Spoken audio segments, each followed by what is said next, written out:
সিলেটে একটি IT park করা হয়েছিল, আইটি পার্কটি সেইভাবে সচল নেই। এই আইটি পার্কটি নিয়ে অলরেডি এর মধ্যে আমাদের আলোচনা হয়েছে, আমাদের যে মন্ত্রণালয় আছে তারা কাজ করছে।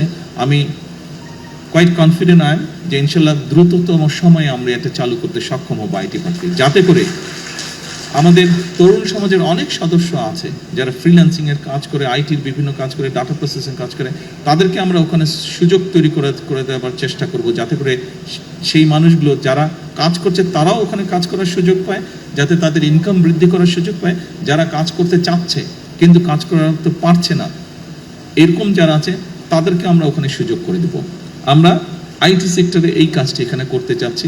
এর বাইরে আমরা বলেছিলাম যে আমরা বিভিন্ন জায়গায় আমরা চেষ্টা করবো আমাদের যে ভোকেশনাল ইনস্টিটিউট আছে এগুলোকে আপডেট করতে, মডার্নাইজ করতে, ফলে বিভিন্ন মানুষ যারা আছে যাদের বিভিন্ন শিক্ষাগত যোগ্যতা অনুযায়ী এই মানুষগুলোকে আমরা ট্রেন করব, যাতে করে দেশের ভিতরে এবং দেশের বাইরে তারা কর্মসংস্থানের ব্যবস্থা করতে পারে।